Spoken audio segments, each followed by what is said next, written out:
예, 그러면 그 통정 허위 표시의 제3자에 대한 효과를 이어서 계속 해보도록 하겠습니다. 이것도 한번 이걸 보면서 해볼게요. 통정 허위 표시의 당사자의 요건은 이 둘만의 관계인데, 제3자라고 하는 것은 이렇게를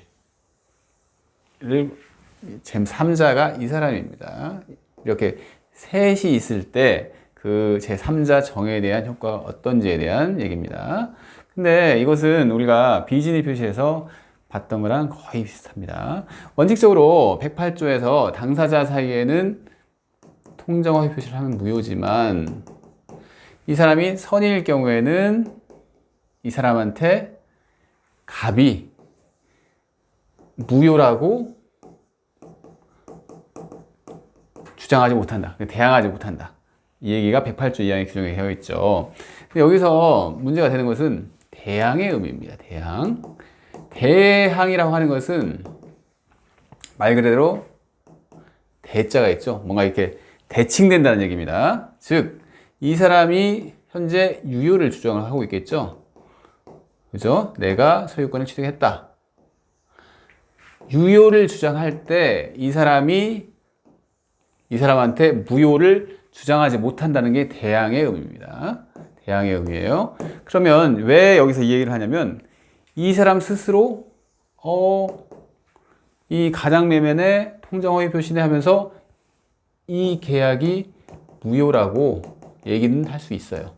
스스로 자기의 권리를 포기를 하면서 이 계약이 통정허위 표시가 무효라는 얘기를 할 수 있다는 얘기입니다. 그러니까 대항은 이 사람이 유효를 주장할 때 이 사람이 무효 주장을 못한다는 얘기지, 이 사람이 스스로 이 통정허위 표시가 무효라고 주장하는 것은 대항이 아닙니다. 이런 경우에는 가능하다는 얘기예요. 스스로 무효를 주장할 수도 있다는 얘기입니다. 예, 아시겠죠? 그러면 다시 책으로 가봅시다. 보면 제3자에 대한 효과에 대해서 이제 108조 2항의 규정을 하고 있는데요. 이 선의의 의미, 아시겠죠? 선의는 통정허위 표시를 알지 못하는 거죠. 통정허위 표시임을 알지 못하는 거. 그래서 제3자의 의미는, 이 의미는 여러분들이 기억을 해두세요. 비진의 표시에서도 비슷한 얘기가 나오는데 똑같은 얘기입니다. 통정허위 표시를 기초로, 아까 방금 봤던 그 그림에서 보면 이 갑과 을 사이에 통정허위 표시가 있죠. 이걸 기초로 이 병이 새롭게 매매를 했죠. 이걸 기초로 외형상 형성된, 이 사람이 외형상 소유권자라고 형성이 돼 있어요. 그래서 이 외형상 형성된 법률관계를 토대로 실질적으로 새롭게 이해관계를 맺은 자가 제3자이고, 이 사람은 허위 표시의 당사자나 포괄 승계인 이외의 자여입니다. 예, 아시겠죠? 대항하지 못한다는 의미는 제가 방금 설명했습니다. 예, 넘어갈게요. 그러면 이 밑에 이제 이 당구장 표시도 다 설명을 했습니다. 이 세 개는 설명했네요. 제3자는 선의면 족하다고 그랬죠. 아까 비진의 표시에서도 뭐 선의 무과실 108조 2항에서 뭐 선의 무과실, 107조에서도 선의 무과실 이런 얘기 아니라 선이라고만 얘기를 했습니다. 108조에서도 선이라고만 얘기했어요. 108조 2항이. 그래서 무과실까지 요하지 아니한다. 예, 비진의 표시도 똑같았죠. 그리고 제3자의 선의는 추정된다고 했죠. 그래서 무효를 주장하는 자가 이 악의를 입증해서 무효를 입증해야 한다는 얘기죠. 그렇죠? 그러니까 병은 선의로 추정되니까 자기는 가만히 있으면 돼요. 그래서 이 무효를 주장하는 아까 갑이 이 제3자 병의 악의를 입증해야 한다는 얘기입니다. 근데 예, 그리고 이 세 번째도 아까 엄폐물 법칙이라는 얘기를 하면서 갑, 을, 병 하면서 이 사람이 선이에요. 근데 이 사람으로부터 전득한 정이 악의였어요. 이 경우에 이 정도 소유권을 취득할 수 있다고 그랬죠? 왜냐? 여기서 한번 끊어줬으니까. 이 병이 온전한 권리를 취득했기 때문에 이 정이 그걸 이어받는 거기 때문에 이 사람이 악이라고 하더라도 상관이 없다는 얘기입니다. 네, 여기까지는 설명을 했고요. 추가되는 게 하나 더 있는데요. 주의할 것은 이번에는 갑을병이 있는데 이번에는 이 사람이 악이랍니다. 지금 통정허위 표시를 하고 있습니다. 그래서 통정허위 표시로 무효죠. 이 둘 간의 무효고 이 병이 악이기 때문에 이 사람도 소유권을 취득할 수가 없어요.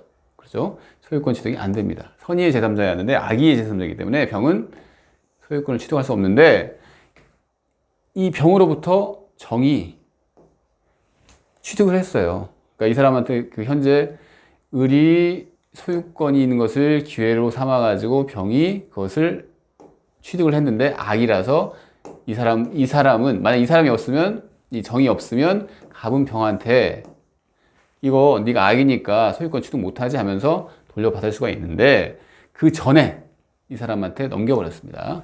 그러니까 이 사람은 선이에요. 근데 그러면 108조 2항의 제3자는 통정허위 표시를 기초로 법률상 새롭게 이해관계를 맺은 자인데 이 정도 이걸 기초로 한 거예요.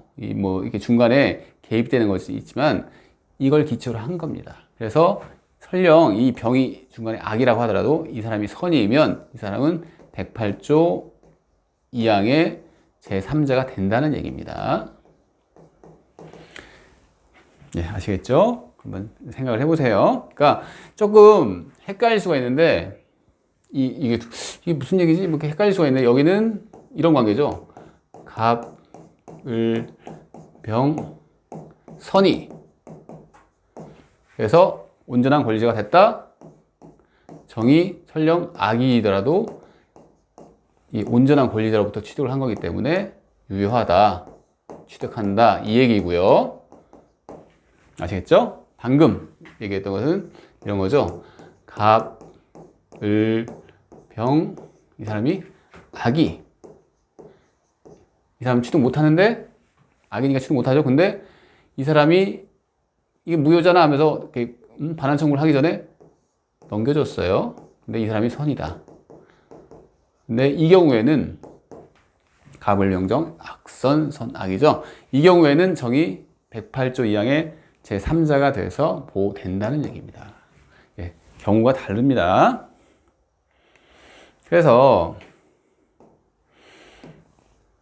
제3자에 해당하는 경우와 제3자에 해당하지 않는 경우 이게 이제 여기서 시험은 주로 이 3번과 4번에서 집중적으로 나옵니다. 그러니까 108조 이 통정허위 표시에서 시험이 꼭 나오는데 이것은 주로 지문에 나오든지 아니면 독자적으로 이 문제를 딱 제3자에 해당하는 사람이 누군지 이렇게 물어보는 그런 식의 시험이 나온다는 얘기예요. 그래서 중요하다는 얘기입니다. 한번 볼까요? 그래서 한번 이걸 잘 살펴보도록 합시다.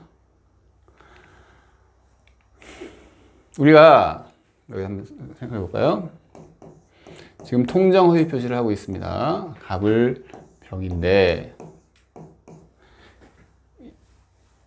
이게 무효라고 하더라도 통정허위 표시를 무효라고 하더라도 이 선인 경우에는 제3자가 선인 경우에는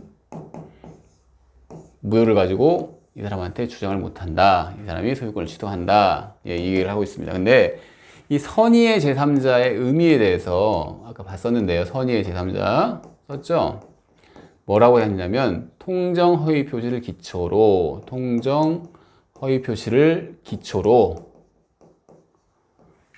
법률상 새로운 이해관계를 맺은, 그렇죠? 이해관계를 맺은 당사자 및 포괄승계인 이외의 자이다. 이렇게 했잖아요.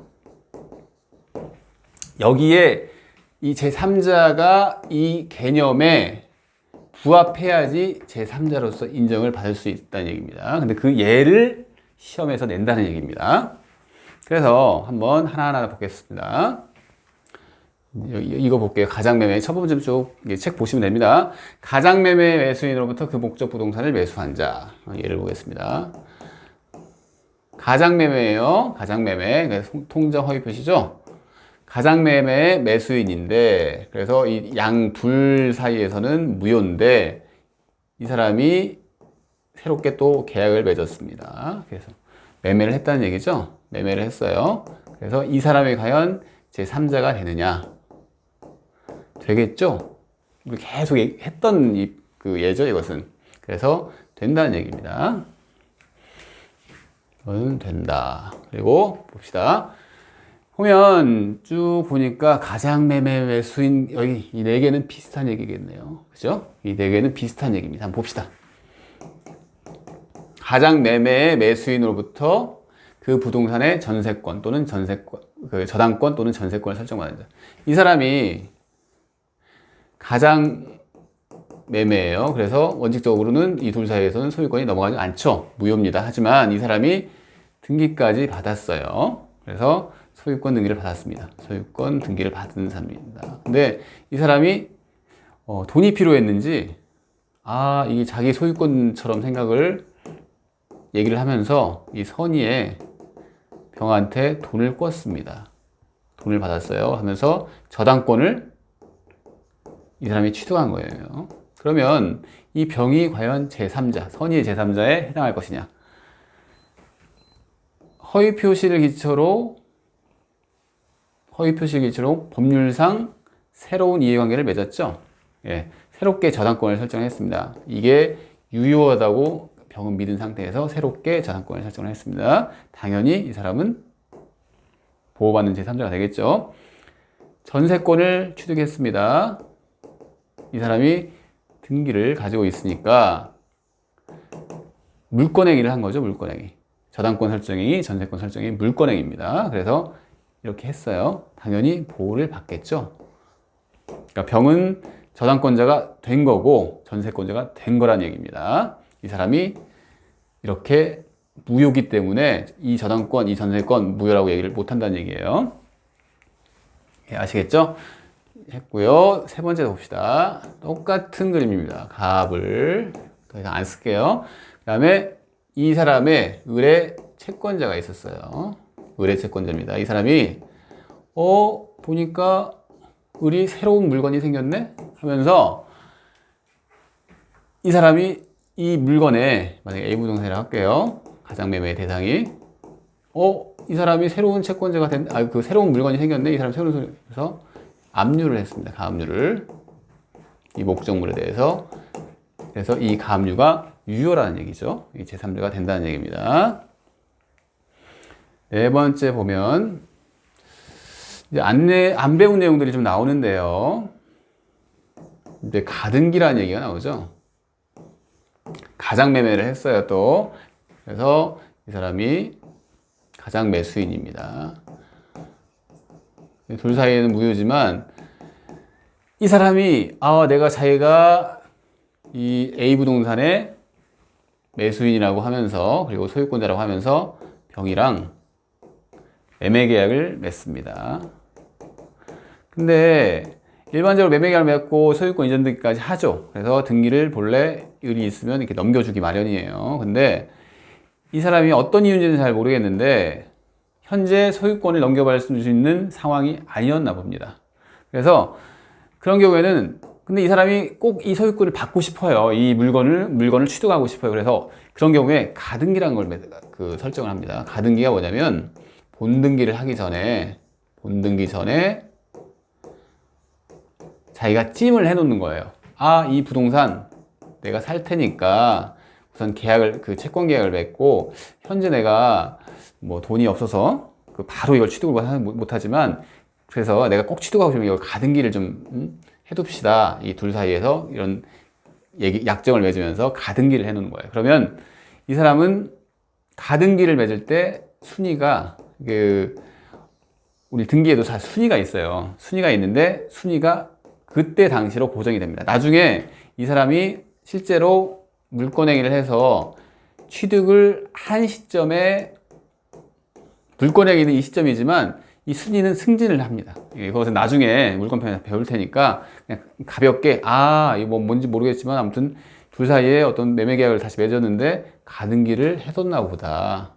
아직까지 소유권을 취득할 단계는 아니었나 보다, 병이. 그래서 가등기를 해뒀나 보다. 이렇게 생각을 하시면 돼요. 그래서 소유권 이전 등기 청구권, 즉 병이 소유권 이전 등기 청구권을 가지고 있는데 그걸 가등기를 해뒀다는 얘기예요.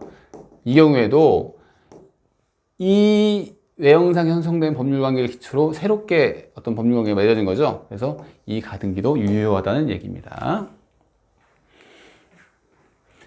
예, 그래서 이 네 개를 다 봤고요. 그 다음에 가장전세권 설정, 이제 가장매매가 아니라 가장전세권 설정 등기예요.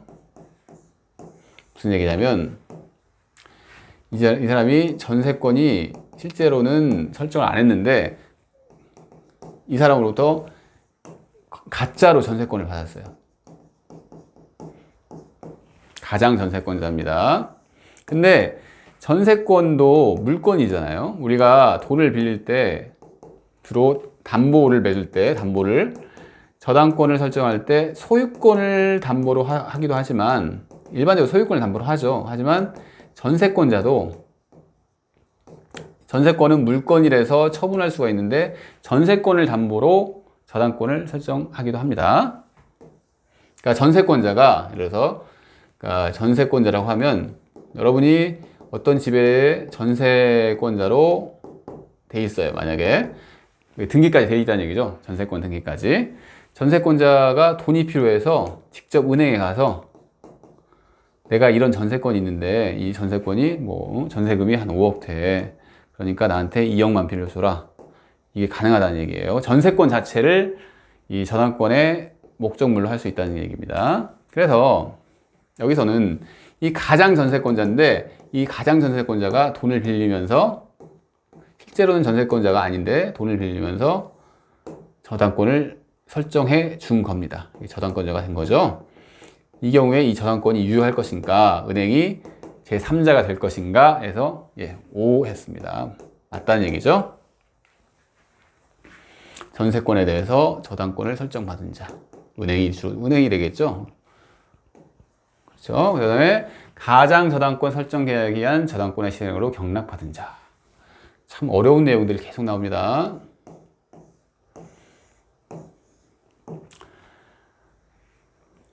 이 사람이 저당권자가 아닌데 저당을 가짜로 받았답니다. 어떤 소유물에 대해서 가짜로 가장 저당권을 받았답니다. 가장 저당권자겠죠. 그러니까 돈을 빌려준 적이 없고 저당권 등기를 하긴 했지만 이게 가짜예요. 근데 저당권자로부터 어떻게 보면 경매가 진행이 됐습니다. 저당권이라고 하는 것은 채무자가 돈을 안 갚으면 경매 신청을 할 수가 있죠. 근데 가장 저당권의 기초에서 이렇게 경매가 됐어요. 경매. 그러니까 어떤 A 부동산에 대해서 경매가 됐습니다. 병이 경락인이 됐어요. 그러니까 경매를 통해서 물건을 취소한 사람을 뭐 경락인이라고 하는데 경락인이 됐어요. 이 사람은 이 저당권을 기초로 해가지고 경매를 받은 거죠. 그죠? 저당권을 기초로 하는데 이게 가짜입니다. 그리고 이 사람은 몰라. 선의의 경락인이에요. 이 경우에 제3자로 보호를 받을 것인가? 이건 둘 사이에서 무효지만 이 사람은 진실한 저당권이라고 생각을 하고 경매 신청을 해서 이 경매 목적물의 이 소유권을 취득한 자입니다. 그래서 이 사람도 선의의 제3자에 해당합니다. 했고요. 그 다음에 가장소비대차의 가장채권자가 파산선고를 받은 경우에 파산권자. 이것도 참 어려운 얘기인데 그러니까 채권자가 있습니다. 가짜 채권자가 있어요. 가장채권자. 돈을 빌려준 적이 없습니다. 근데 가장소비대차. 소비대차는 돈을 빌려준다는 얘기죠. 소비대차. 그래서 금전을 빌려주지 않았는데 빌려준 것처럼 그렇게 허위의 어떤 표시를 한 거죠. 그래서 이 사람이 채무자입니다. 근데 이 사람이 실제로 파산이 됐나 봐요. 파산자가 됐어요. 파산 절차가 진행이 되면 이 파산에 관련된 업무를 진행하는 파산 관제인이라는 사람이 나옵니다. 파산 관제인이요. 파산 업무를 관리를 한다. 파산 관제인이라고 하는데 이 사람이 과연 선의의 제3자가 될 것인가 이 얘기입니다. 예, 됩니다. 그래서 이 사람은 파산 관제인은 이 파산자의 채권자들 있잖아요. 파산자의 채권자들. 파산자의 채권자들의 업무를 다루는 거예요. 무슨 얘기냐면 이 사람이 파산이 됐기 때문에 이 사람의 재산을 가지고 나눠 먹기를 해야겠죠. 그죠? 이 사람의 채권자들이 있을 거 아니에요. 파산을 했으니까. 이 채권자들의 업무를 다루는 거예요. 파산 업무를 다루는 사람이 파산 관제인인데 이 사람들의 이익을 위해서 일을 하는 거죠. 이 채권자의 이익을 위해서요. 파산자의 채권자의 이익을 위해서 파산 관제인이라는 사람이 있는데 이 사람은 선의의 제3자에 해당된다는 얘기입니다. 제3자에 해당된다는 얘기입니다. 이 사람들의 이익을 위해서 일하는 사람이기 때문에 어떻게 보면 이 채권자도 제3자죠. 제3자. 그래서 그 사람의 업무를 다루는 기 때문에 이 파산관제인도 제3자가 된다는 얘기입니다. 예, 아시겠죠? 보면 예, 기출이 됐습니다. 가장소비대차의 가장채권자가 채권이 실제로는 없는 사람인데 가장채권을 가지고 있는 것처럼 보였는데 그 사람이 파산 선고를 받았을 때 파산 선고를 받은 경우에 그 파산 업무를 관리하는 파산관제인은 파산자의 채권자들을 위해서 업무를 다루는 사람이기 때문에 제3자로 볼 수 있다. 이렇게 생각하시면 됩니다. 그리고 통장 허위 표시에 의하여 외형상 생긴 채권의 가압류권자. 예, 이것도 출제가 됐네요. 통장 허위 표시에 의하여 외형상 형성된 법률관계를 생긴 채권에 그러니까 예를 들어서 똑같이 봅시다. 그러면 이게 그 가장 소비대차라고 합시다. 이것도 돈을 빌려준 적이 없는데 돈을 빌려준 것처럼 해가지고 이 사람이 가장 채권자가 된 거죠. 근데 이 사람의 갑에 또 다른 채권자가 있어요. 그래서 이것 봐라.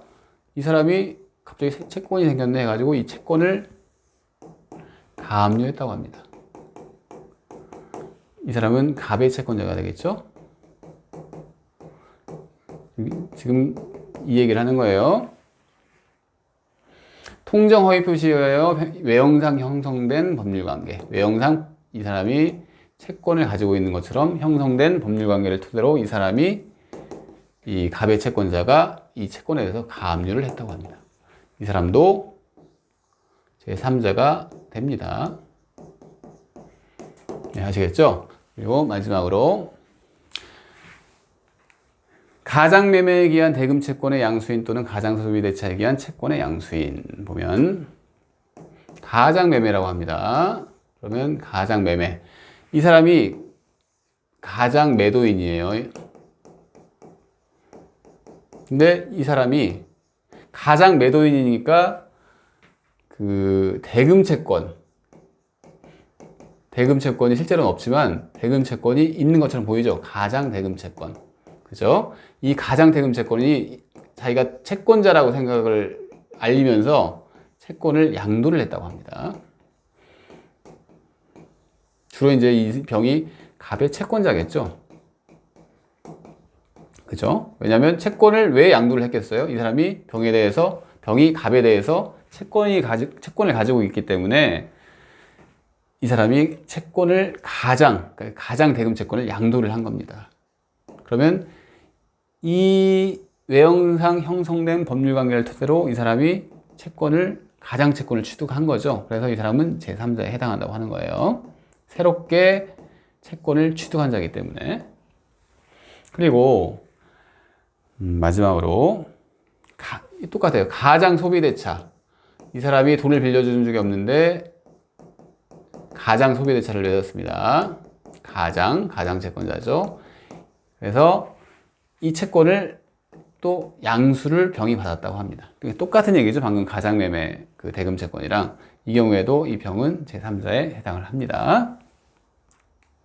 그래서 다 봤는데요. 참 이렇게 어렵습니다. 여기는 이 내용 자체가 그냥 그러니까 어떻게 보면 우리 시험에 좀 초과되는 부분들이 많이 나와요. 뭐 압류가 뭔지. 근데 그런 것들을 일일이 다 알 수는 없지만 방금 제가 그 강의했던 내용처럼 한번 갑, 을, 병을 그려보시면 강의를 들으시면서 한번 그려보세요. 스톱을 해놓고 하나하나 할 때마다 스톱을 해놓고 이 소리구나. 그러니까 되는구나 안 되는구나 이렇게 판단을 직접 이해를 하시면서 판단을 하시면 됩니다. 그래서 우리가 선의의 제3자 개념을 했죠. 선의의 제3자는 통정 허위 표시를 기초로 외형상 형성된 법률관계를 토대로 실질적으로 새로운 이해관계를 맺은 허위 표시의 당사자 및 포괄 승계인 이외의 자이다. 그래서 이제 그러면 제3자에 해당하지 않는 경우는 이 개념에 부합하지 않으면 제3자에 해당하지 않겠죠. 그래서 제가 이걸 한번 나눠봤어요. 당사자 및 포괄 승계인 이외의자가 제3자가 되는데 당사자 및 포괄 승계인이면 제3자가 아니겠죠. 그걸 기억으로 표시를 한번 해봤습니다. 기억, 이 세 개죠. 맞나요? 예, 세 개입니다. 예, 세 개요. 당연히 상속인은 포괄 승계인이라고 했죠. 그 사람은 제3자에 해당하지 않겠죠. 이게 당연한 겁니다. 예, 그렇죠. 두 번째 봅시다. 했고요. 두 번째. 대리인. 우리가 그 대리인이라는 개념을 몇 번 봤는데 본인과 대리인이 있고 이 대리인이 어떤 사람이랑 법률 행위를 한다. 이런 관계를 봤잖아요. 그죠? 이 사람들 두 사람은 같은 편입니다. 그렇죠? 대리인은 이 본인의 어떤 법률 행위를 대리해 주는 거죠. 같은 편이에요. 그래서 대리인이 통정 허위 표시를 했답니다. 대리인이 이 사람이랑 통정 허위 표시를 했어요. 근데 이 본인이 제3자성이 인정이 될까요? 안 되겠죠?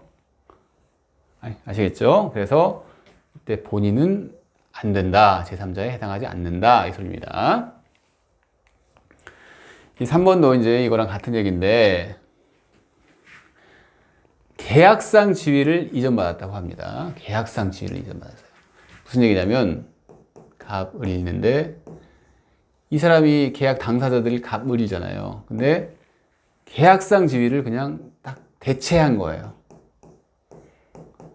당사자가 된 거죠. 당사자가 됐기 때문에 이 경우에도 안 된다는 얘기입니다. 제3자가 안 된다는 얘기입니다. 네, 그리고 보면 이 니은 여기가 세 개인가요? 하나, 둘, 셋, 네, 니은은 뭐냐면 새로운 이해관계를 맺지 않은 경우라고 써 있네요. 새로운 이해관계를 맺지 않은 경우 한번 봅시다.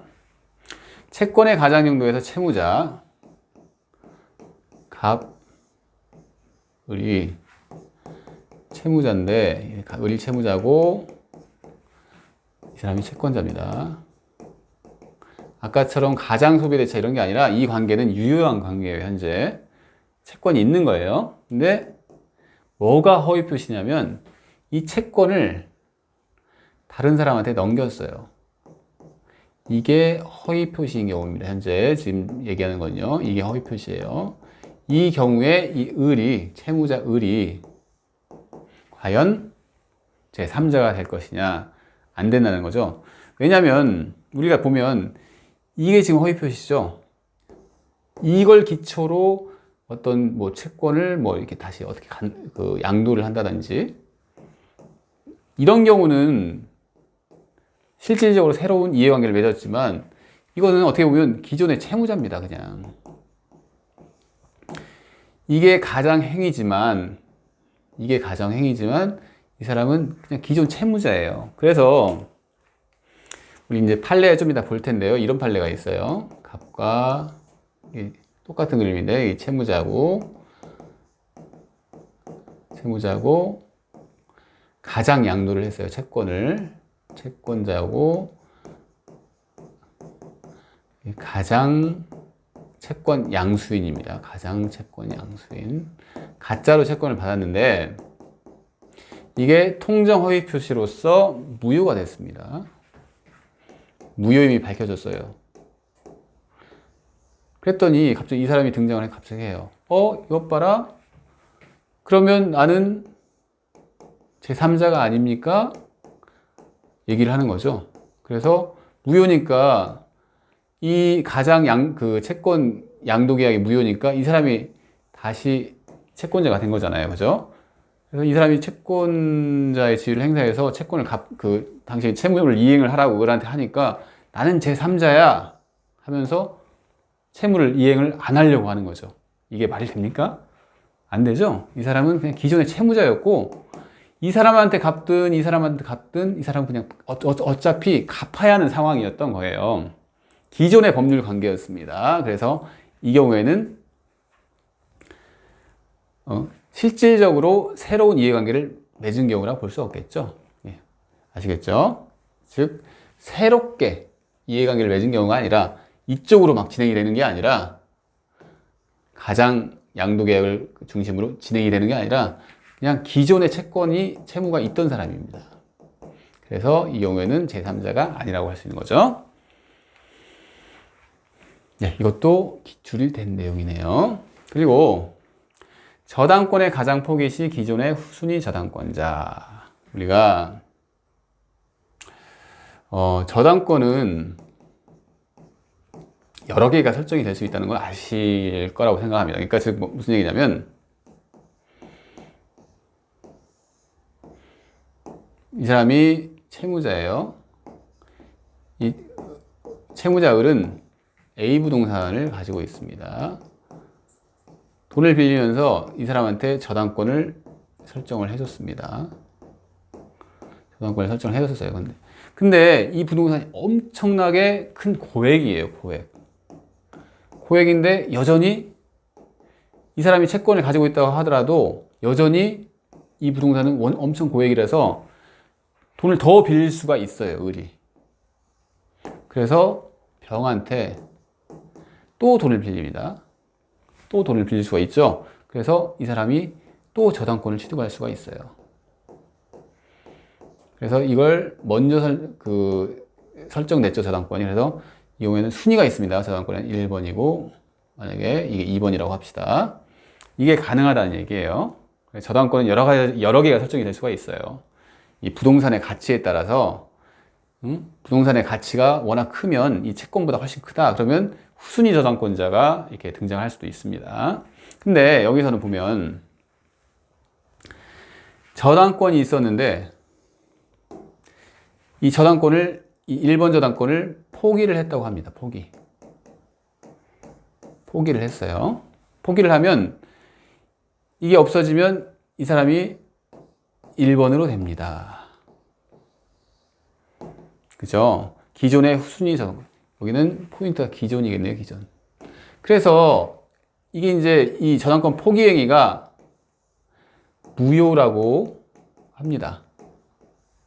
실제로는 저당권 포기를 안 한 거죠. 그럴 경우에 2번이 나 1번 됐다가 다시 2번 될 처지에 있네? 이러면서 이 1번 저당권 포기 행위가 이게 무효라고 하더라도 나한테는 대항하지 못해. 나는 계속 1번 할 거야. 이렇게 얘기를 하는 거예요. 근데 그게 아니라는 거죠. 왜냐? 이 사람은 그냥 기존의 법률 관계를 가지고 있던 사람입니다. 기존입니다. 기존. 새롭게 법률 관계를 형성한 게 아니라 그냥 옛날부터 있었던 거예요. 그냥 저당권이. 그래서 이 저당권이 가짜로 포기된 경우에 다시 살아날 수가 있다는 얘기예요. 1번이. 아시겠죠? 기존의 순위 저당권자입니다. 이 경우에는 제3자에 해당하지 않습니다. 그리고 이제 이 제3자를 요약은 우리가 저 계약법 파트에서 시험범에 있는 건데 이렇게 생각하시면 돼요. 이거 뭐 자세히 설명할 수는 없고요. 제3자를 위한 계약이 둘 간의 계약을 맺으면서 그 계약이 이 사람의 수익이 되도록 하자 하는 계약을 맺은 거예요. 이 둘이 계약을 하면서 계약 당사자는 이 사람들인데 이 계약으로 인해서 수익의 효과를 받는 사람을 병으로 정한 겁니다. 그러니까 이건 이렇게 생각하면 됩니다. 제3자를 위한 계약은 이 병의 수익 관련된 것도 이 계약에 포함이 돼 있어요. 이 계약 내용에 포함이 돼 있는 내용입니다. 이 제3자의 수익이라는 것은. 그래서 지금 우리가 배우는 것은 제3자는 새롭게 외형상 형성된 법률 관계를 토대로, 허위 표시를 기초로 외형상 형성된 법률 토대로 새롭게 법률 관계를 맺은 사람이 제3자였는데, 이것은 그냥 계약의 내용이에요. 어떻게 보면 제3자일 수가 없는 거죠. 계약 내용 안에 포함이 되어 있기 때문에 그냥 계약이 하나예요. 우리가 지금 새롭게 뭘 해야 하려면 새로운 계약들이 계속 나오잖아요. 그 외형상 형성된 법률 관계를 토대로 새로운 계약들이 계속 나오는데, 이때 수익자인 병은 그냥 계약의 내용이에요, 내용. 새로운 계약이 맺어진 게 없습니다. 그래서 이 병은 수익자는 제3자에 해당하지 않습니다. 이 정도까지 기억을 해두시면 됩니다. 가장 매수인의 일반 채권자의 마지막입니다. 이것도 한번 설명해 보겠습니다. 보면 이 을이 이 갑과 가장 매매 계약을 맺었습니다. 그럼이 가장 매수인인데, 을에 채권자들이 있습니다. 채권자. 병이 을의 채권자입니다. 채권자인데요, 이 사람은 이 A 부동산이라고 해보죠. 이 A 부동산을 대상으로 어떤 새롭게 법률 관계를 형성을 했나요?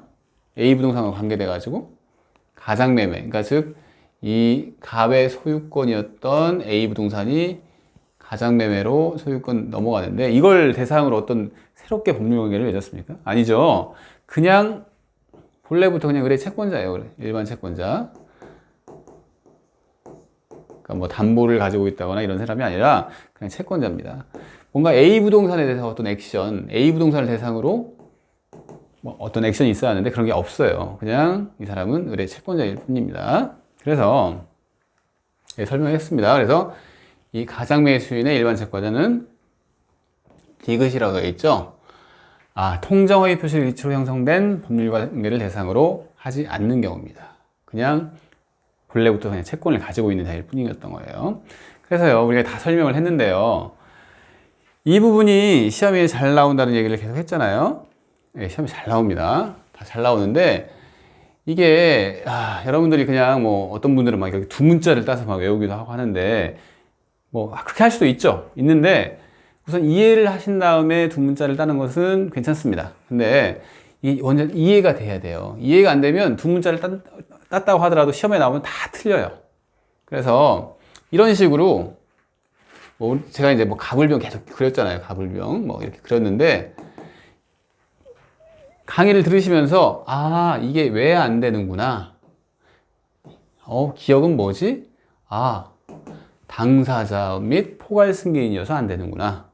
그걸 느끼셔야 돼요. 상속인, 본인, 그 다음에 계약상주의를 그냥 이 정도 받았다네. 그러니까 당사자 및 포괄 승계인이니까 안 되는구나. 이런 어떤 느낌을 가지고 이걸 이해를 하신 다음에 암기를 하셔야 합니다. 그래야지 시험에서 득점을 할 수가 있습니다. 그러면요, 이제 이 파트의 마지막입니다. 이제 판례를 볼 텐데, 이 판례는 기출이 됐습니다. 중요한 판례예요. 지금 아까 파산관제인, 파산자 이런 얘기를 했는데 한번 읽어볼까요? 파산관제인이 파산 선고 전에 개인적인 사유로 파산자가 체결한 대출 계약이 통정 허위 표시한 것임을 알게 되었다 하더라도 그러한 사정만으로 파산 선고 시 파산관제인이 악의자에 해당한다고 할 수 없다. 이 자체로 지문에 뜹니다. 이런 것은요, 무슨 얘기냐면, 볼까요? 이 사람이 파산자예요. 그런데 이 파산자의 채권자들이 있겠죠. 채권자들이 있습니다. 채권자들이 있으니까 파산을 했을 거 아니에요. 채권자들인데 이 채권자들의 업무를 담당하기 위해서 파산관제인이라는 사람이 나옵니다. 그러니까 어떻게 보면 이 파산관제인은 이 사람들 때문에 있는 거예요. 그죠? 파산관제인이요. 근데 여기서 이 파산관제인이 어떻게 하다가 알았어요. 악의가 됐어요. 어떤 그 허위 표시에 관련된 건 그러니까 알게 된 거예요. 이거 보니까 이 사람이 어떤 을한테 이 사람이 채권을 가지고 있는데, 갑이 채권을 가지고 있는데 이게 허위 채권이라는 걸 알았어요. 통정 허위 표시에 의해서. 하지만 이 사람이 설령 악의였다고 하더라도 이 사람의 그 개인적으로 알게 된 이 악의는 중요한 게 아니라 이 채권자들의 선이 악의에 따라서 이 사람의 선이 악의도 판단을 이쪽 사람들 기준으로 판단을 해야 한다는 얘기예요. 그러니까 파산관제인이 개인적으로 알았다고 하더라도 그게 중요한 게 아니라 채권자들의 업무를 담당하는 자기 때문에 이 채권자들이 선인지 악인지를 가지고 이 사람의 선인지 악인지를 판단을 해야 한다는 얘기입니다. 한번 볼까요? 파산관제인이 개인적인 사유로, 즉 파산관제인이 개인적인 사유로 알았든지 몰랐든지 했던 거예요. 근데 알았어요. 그러니까 선의의 제3자 판단하는데 개인적으로는 알았지만 그러한 사정만으로 이 파산관제인이 악의자에 해당한다고 할 수 없다는 얘기입니다. 왜냐하면 아까 파산자의 채권자들 기준으로 한다고 그랬죠. 왜냐하면 파산관제인이 이 채권자들의 업무를 담당하는 자니까. 그래서 가로 이용 봅시다. 파산관제인이 민법 108조 2 제2항의 제3자에 해당하는 것은, 아까 파산관제인이 그 제3자에 해당한다는 것을 방금 봤죠. 해당하는 것은 파산관제인은 채권자들을 위해서 일한다고 그랬죠. 전체의 공동의 이익을 위하여 선량한 관리자의 주의로서 그 직무를 행하여야 하는 지위에 있기 때문이므로 파산 채권자들을 위해서 일을 하는 사람입니다. 그래서 그 사람들을 위해서 이렇게 선량한 관리자의 주의로 업무를 이행해야 한다는 얘기죠. 그래서 그 선의 악의도 파산관제인의 선의 악의를 기준으로 할 수는 없고, 아시겠나요? 방금 설명한 내용이죠. 총 파산채권자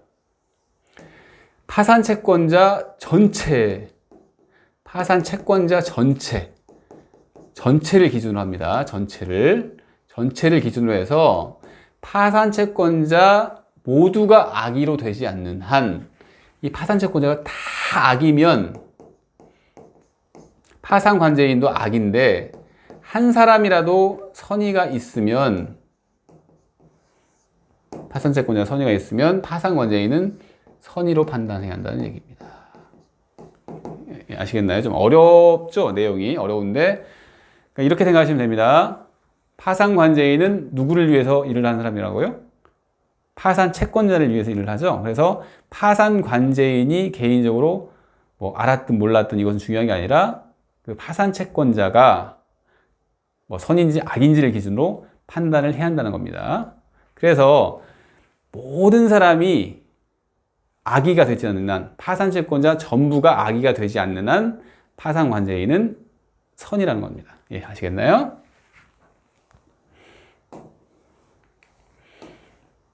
예, 2번 판례 봅시다.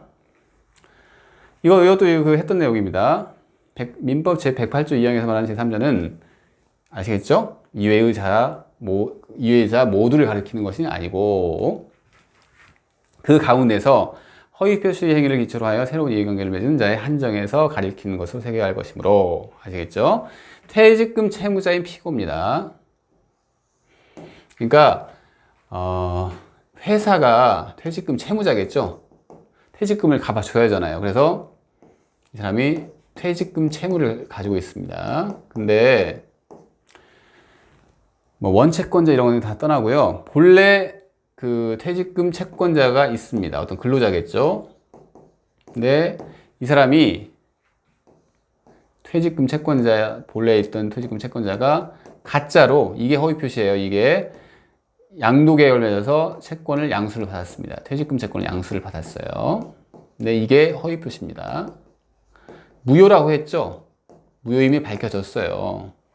이 사람이 지급을 하지 않고 있는 동안에 이 양도계약이 허위 표시인 걸 무효라고 밝혀졌어요. 그럼 이 사람은 무효니까 이 사람한테 지급하면 안 되고 이 사람한테 지급을 해야겠죠. 그죠? 양도계약이 무효니까 다시 이 사람이 채권자가 되는 겁니다. 아시겠죠? 근데 이 사람이 이것 봐라. 나는 이게 무효가 됐으니까 본래 난 이 사람한테 갚아야 할 건데 이 사람은 내 채권자가 아니야. 이렇게 얘기를 할 수가 없다는 거예요. 왜냐하면 이 사람은 기존의 채무자죠. 봤던 내용이죠. 본래부터 채무가 있었어요. 자기가 채무가 없었던 게 아니라 채무가 있었습니다. 그래서 허위 표시에 선의의 제3자임을 내세워 진정한 퇴직금 채권자인 원고에게 그 지급을 거절할 수 없다는 판례입니다. 그리고 이제 통정허위 표시 마지막입니다. 이건 했던 내용이에요. 무슨 얘기냐면 통정허위 표시도 지금 의사표시 규정의 일종이죠. 근데 이 의사표시 규정은 이 신분상행위, 가족법상행위. 제가 아까 입양 예를 들었는데 입양은 진정한 의사가 중요하겠죠. 그래서 이런 통정허위 표시 규정, 이런 입양에는 적용되지 않는다는 얘기입니다. 1번 했고요. 이거 그러니까 비진입 표시랑 똑같습니다. 똑같아요. 적용 영역이. 그리고 그 다음에 확정적인 법률 효과를 요구, 이것도 했습니다. 소송행위, 공법상행위 적용되지 않는다고 했죠. 그리고 3번은 통정 허위 표시에만 나오는 얘기인데 통정이 불가능한 경우 무슨 얘기겠어요? 짜야 하는데 같이 통정이라는 것은 서로 짠다고 했죠. 짠다, 합의한다 해야 하는데 합의가 있을 수가 없는 상대방 옥름 단독 행위. 상대방이 없죠. 상대방이 없는데 어떻게 합의가 있을 수 있겠어요? 이때는 적용되지 않습니다. 네, 아시겠죠? 그러면 착오로 인한 의사표시를 보도록 하겠습니다.